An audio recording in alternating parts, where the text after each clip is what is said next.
Tolerance is the virtue of the man without convictions. That is a profound line that is commonly attributed to G.K. Chesterton, whether he actually said it or not, exactly that way. The idea is 100% worth exploring. It's worth wrestling with because you get what you tolerate. That's true in your personal life. It's true in your family. It's true in your business affairs. It's true in your community. And it's certainly true in society as a whole. We've been told for decades, that tolerance is an unquestionable virtue. Be tolerant. Accept everything. Don't judge. Don't criticize.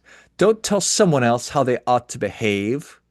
Live and let live. And there's certainly wisdom in some of that. Wouldn't it be nice if we could all just live and let live and everything would work out awesome?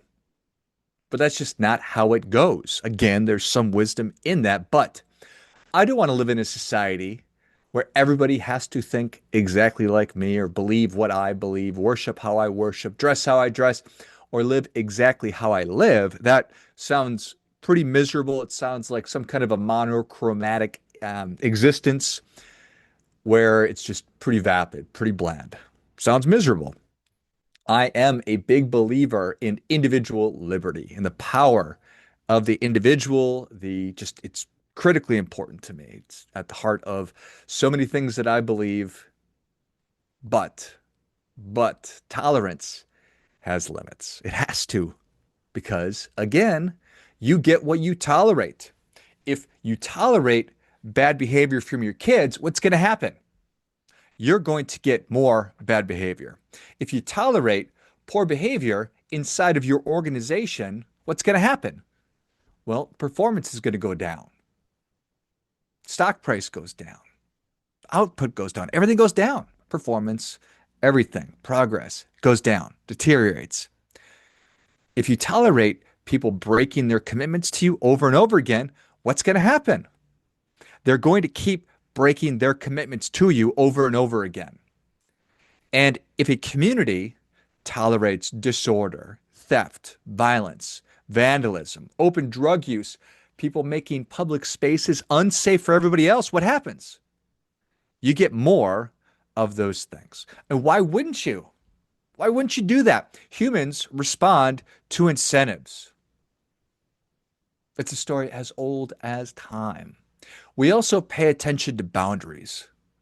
We learn very quickly what's permitted and what's not, which means tolerance isn't always kindness.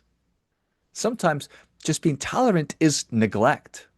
Sometimes tolerance is cowardice. Sometimes tolerance is an unwillingness to enforce a standard because enforcing that standard is uncomfortable.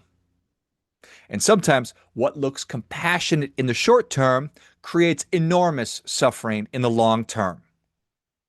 And that brings me to another word, which we've been beaten about the head and face with for years: diversity. We've been told that diversity is our greatest strength. And diversity can absolutely be a strength. Different experiences, different talents, different convictions, different ways of thinking, different cultures, different ideas, different perspectives. It's awesome. Those things, they can make a family, a company, a community, and a country much richer. But diversity just on its own, on its face, by itself, is not a virtue. A random collection of people with nothing binding them together is not automatically strong. Something has to hold the group together. It's got to be glue.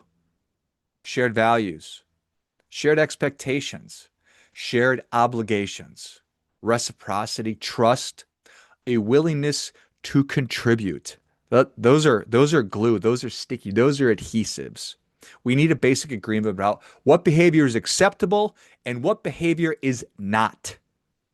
Otherwise, diversity can just as easily become fragmentation.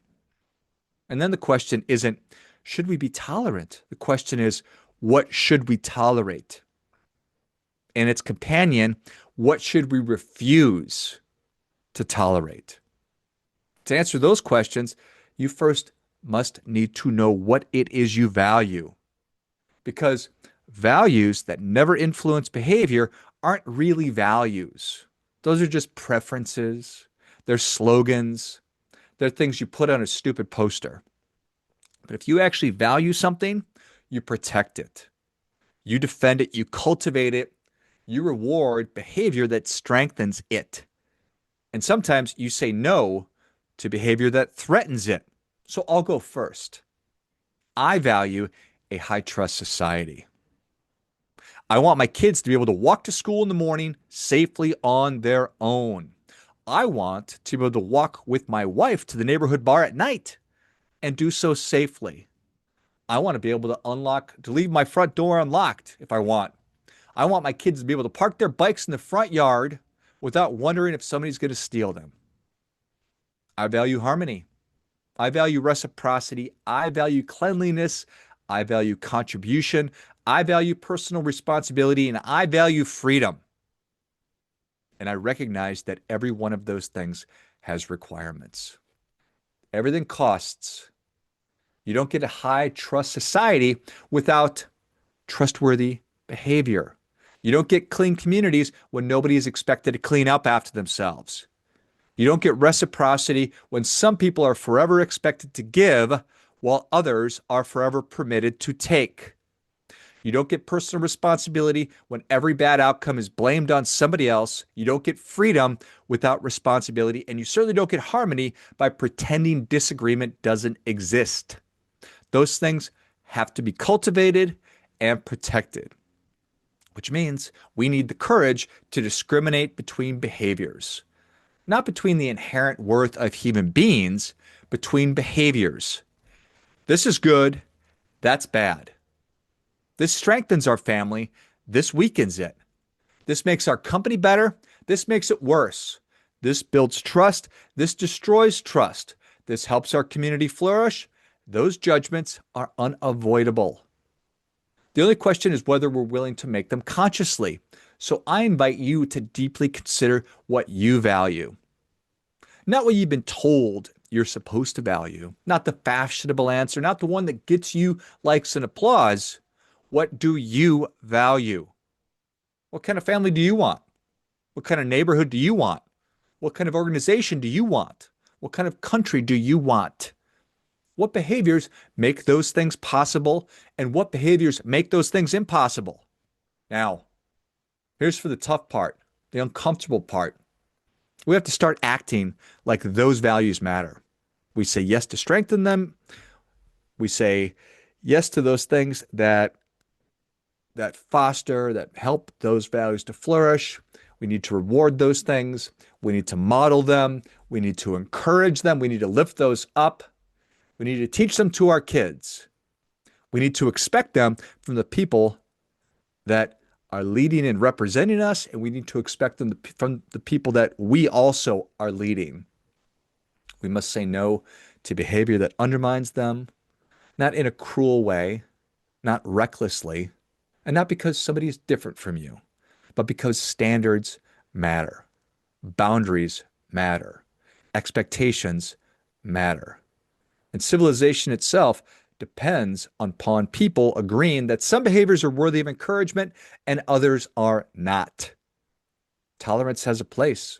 So does compassion. So does forgiveness. So does patience. But none of those virtues require abandoning judgment. None of those require surrendering standards because you get what you tolerate.